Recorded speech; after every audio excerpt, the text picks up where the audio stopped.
बंगाल में जब विधानसभा चुनाव संपन्न हुआ तो अपने जीत का जो दावा प्रशांत किशोर ने किया था उस जीत पर उन्होंने मुहर लगाई। एक प्रचंड बहुमत की ममता सरकार बनी और अब प्रशांत किशोर अपना भविष्य राजनीति में देख रहे हैं। बता दें आपको कि चुनावी रणनीति का काम छोड़कर मुख्य धारा की पॉलिटिक्स में आने के लिए बेताब प्रशांत किशोर की कांग्रेस में एंट्री लगभग तय हो गई है। सोनिया गांधी और राहुल गांधी से लेकर कांग्रेस के दूसरे बड़े नेताओं के साथ 6 महीने तक बैठकों और मुलाकातों के बाद कांग्रेस में प्रशांत किशोर की एंट्री होगी। कांग्रेस अध्यक्ष सोनिया गांधी ने पार्टी के सीनियर नेताओं को बता दिया है कि वे प्रशांत किशोर को कांग्रेस में शामिल कराने जा रही हैं। प्रशांत किशोर को 2024 के लोकसभा चुनाव के लिए रणनीति बनाने और गठबंधन करने का काम सौंपा जाएगा। इससे पहले आज प्रशांत किशोर ने एक सप्ताह में छठी दफे कांग्रेस नेताओं के साथ बैठक की है। प्रशांत किशोर ने आज राजस्थान के मुख्यमंत्री अशोक गहलोत और छत्तीसगढ़ के सीएम भूपेश बघेल के साथ बैठक की। कांग्रेस के दोनों मुख्यमंत्रियों ने पीके से मुलाकात के बाद सोनिया गांधी से कहा कि प्रशांत किशोर जैसे रणनीतिकार का कांग्रेस में शामिल होना पार्टी के लिए काफ़ी फायदेमंद होगा। कांग्रेस के ज़्यादातर बड़े नेता प्रशांत किशोर को पार्टी में शामिल कराने के पक्षधर दिखे, जिसके बाद सोनिया गांधी ने उनकी एंट्री को मंजूरी दे दी है। कांग्रेस सूत्रों से मिली जानकारी के मुताबिक प्रशांत किशोर को पार्टी के राष्ट्रीय महासचिव का पद दिया जा सकता है।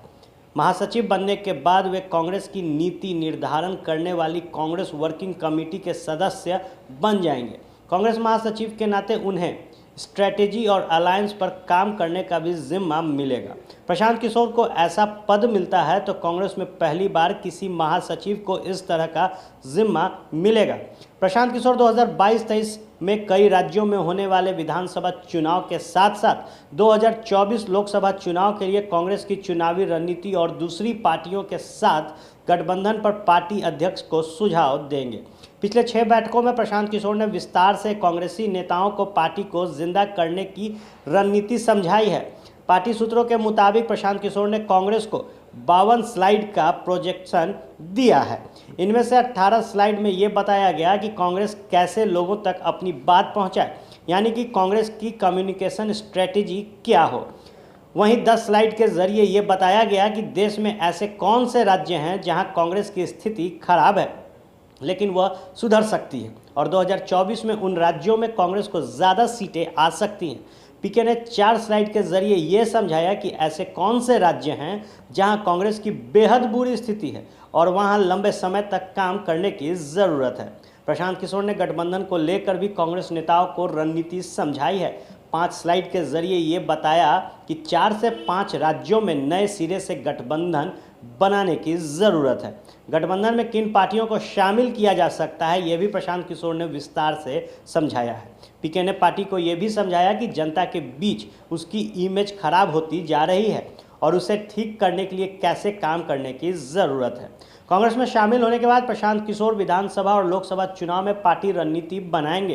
वे पार्टी के राज्य प्रभारियों से सीधे संपर्क में रहकर उनसे अपनी रणनीति पर काम कराएंगे। प्रशांत किशोर कांग्रेस के गठबंधन का भी काम देखेंगे। वे सहयोगी पार्टियों से बातचीत और सीट बंटवारे में भी अहम रोल निभाएंगे। प्रशांत किशोर सीधे कांग्रेस अध्यक्ष को रिपोर्ट करेंगे। जाते जाते जरूरी जानकारी देते चले कि प्रशांत किशोर ने कांग्रेस को पुनर्जीवित करने के लिए कई सुझाव दिए हैं। उन्होंने पार्टी को कहा है कि वह 2024 के लिए सिर्फ 370 सीटों पर फोकस करे और वहां अभी से ही काम शुरू करे। प्रशांत किशोर ने बिहार और उत्तर प्रदेश जैसे बड़े राज्यों के साथ साथ उड़ीसा के किसी दूसरी पार्टी से समझौता नहीं करने की सलाह भी दी है। वहीं महाराष्ट्र, तमिलनाडु जैसे राज्यों में दूसरी पार्टियों के साथ तालमेल का भी सुझाव प्रशांत किशोर ने दिया है। पीके ने कहा है कि जिन राज्यों में कांग्रेस का सीधे मुकाबला बीजेपी से है वहां कांग्रेस को अपनी पार्टी संगठन बदलाव लाना जरूरी है। उन्होंने कांग्रेस के एक फुल टाइम अध्यक्ष बनाने की सलाह दी है जो संगठन को सही से चला सकेगा। तो निश्चित तौर पर बतौर रणनीतिकार मशहूर प्रशांत किशोर अब कांग्रेस के साथ नई जो राजनीतिक पारी है उसकी शुरुआत करेंगे। इसके साथ ही कई जो अहम जिम्मेदारियां हैं वो कांग्रेस प्रशांत किशोर को सौंपने जा रही है। ऐसे में देखना दिलचस्प होगा जब कांग्रेस को अपने बूते आगे चलाएंगे, संगठन को मजबूत करेंगे पीके, तो जो स्थिति इस वक्त देश के अंदर कांग्रेस की है वो कितनी बदलती है और कांग्रेस अच्छा प्रदर्शन देश और कई राज्यों में जो चुनाव होने हैं उसमें करती है।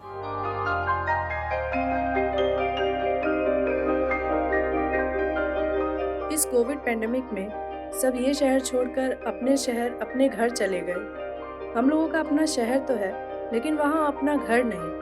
अगर सिचुएशन और खराब होता चला गया तो हम जाएंगे कहाँ? अरे ये प्रॉब्लम तो हर शहर में है, लेकिन हाँ, अपने शहर में भी अपना घर तो होना ही चाहिए।